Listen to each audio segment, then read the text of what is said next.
Hello friends, तो जैसा कि अब तक हमने क्लास 10 फिजिक्स के पास चैप्टर रासायनिक अभिक्रिया वाले चैप्टर में आगे बैलेंस केमिकल तक पढ़ लिया है और मैंने आपको बैलेंस करना भी बता दिया है। तो अब हम आगे पढ़ेंगे चैप्टर के मेन पॉइंट की ओर, जो कि है रासायनिक अभिक्रिया प्रकार, काइंड्स ऑफ केमिकल रिएक्शन, मतलब इसके प्रकार वगैरह और जितने भी हैं 5 प्रकार आपको बुक में दिए गए हैं, जो कि है रासायनिक अभिक्रिया के निम्न प्रकार हैं, जैसे कि संयोजन अभिक्रिया है, वियोजन अभिक्रिया और विस्थापन अभिक्रिया है, ऊष्माक्षेपी व ऊष्माशोषी अभिक्रिया है और 5वीं जो है उपचयन व अपचयन यानी ऑक्सीडेशन एंड रिडक्शन अभिक्रिया भी है।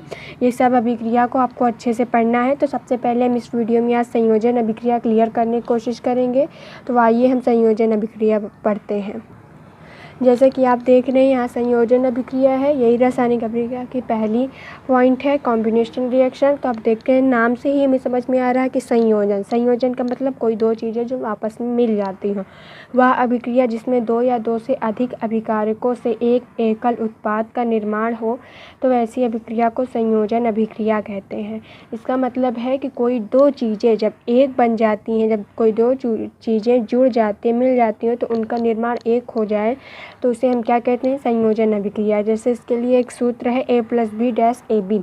तो यानी कि A+B, ए और बी को जोड़ देने पर क्या बन गया, AB, यानी किसी दो चीज़ों को जोड़ने पर एक बन जाए, यानी दो या दो से अधिक पदार्थों को अधिक अभिकारकों के एकल उत्पाद का निर्माण को ही संयोजन अभिक्रिया कहते हैं। ठीक है, जैसे कि CaO सॉलिड, S का मतलब है सॉलिड अवस्था में, CO क्या है, बिना बुझा हुआ चूना, यानी सिंपल सा चूना जो पान वगैरह में लगा कर या बहुत सारी चीज़ों में मतलब यूज़ किया जाता है, वो एकदम सिंपल वाइट वाला चूना।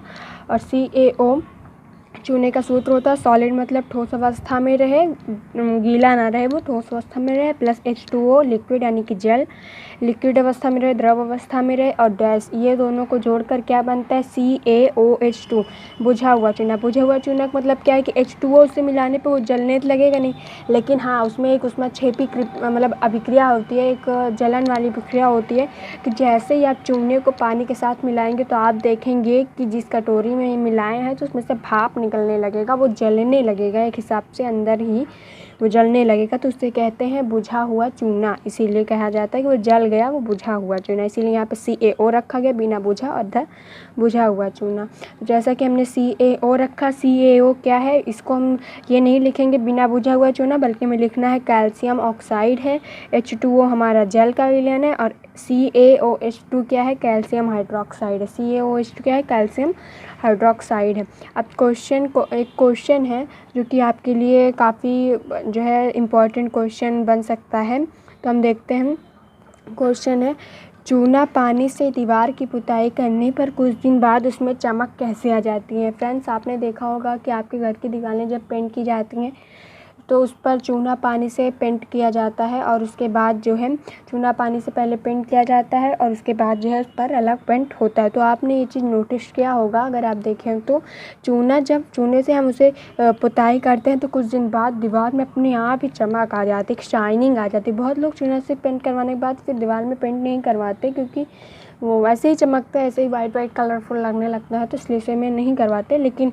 अब हम देखते हैं कि उसमें चमक आ क्यों जाती, कैसे आ जाती है। तो देखिए, चूना जो कि CaO है, चूना का सूत्र यानी CaO यानी कि बिना बुझा हुआ चूना, प्लस पानी H2O यानी कि पानी से प्लस करने पर उसका अभिकारक दोनों को जोड़ने पर से संयोजन करने पर चूना पानी यानी कि दोनों को मिला दिया तो ये चूना और पानी बन गया, यानी कि ये C नहीं है, ये ब्रैकेट है, CaOH2 बनता है। वह दीवार पर पुताई करने के बाद CaOH2 बन जाता है। दीवार पर पुताई करने के बाद क्या बन जाता है, CaOH2 plus CO2 carbon dash CaCO3 plus H2O, पानी उड़ जाता है। देखिए CaOH2 H2 जो है प्लस CaOH2 जो है वो क्या है, बिना बुझा हुआ चूना।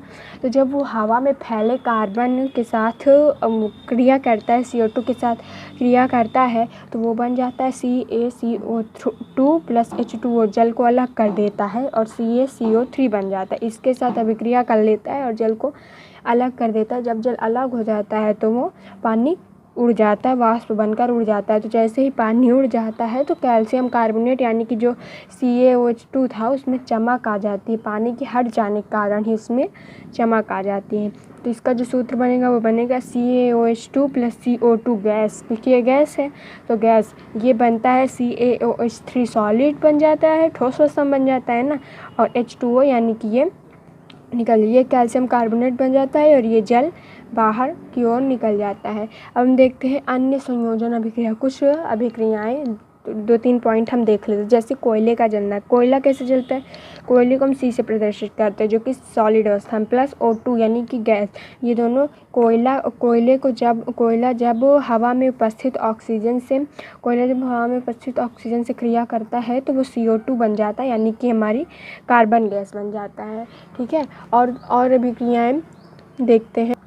जल का बनना। अब आपने जल के तो बहुत सारे सूत्र सुने होंगे, आप ये भी देख लीजिए कि जल बनता कैसे। जैसे 2H2 गैस बनती है और plus O2 2H2 hydrogen gas जब ऑक्सीजन गैस के साथ कंफर्ट करती है, मतलब ऐड करती है, तो वो बन जाता है H2O यानी कि हमारा लिक्विड अवस्था का बन जाता है जल। अब देखिए सल्फ़र ऑक्साइड का बनना। सल्फ़र ऑक्साइड भी बहुत क्रिया में आता है, पर वो बनता कैसे? देखिए S सॉलिड में रहता है प्लस ऑक्सीजन 2 गैस के साथ ही क्रिया करता है। ये तीनों ही क्रियाएं गैस के साथ, ऑक्सीजन के साथ ही होती हैं। ठीक है, अब ये देखिए इसमें CO2 मतलब S सॉलिड अवस्था में प्लस O2 इस दोनों से जब ऐड हुआ, दोनों अभिक्रिया किया तो क्या बन गया? SO2 बन गया, जो कि क्या हो गया?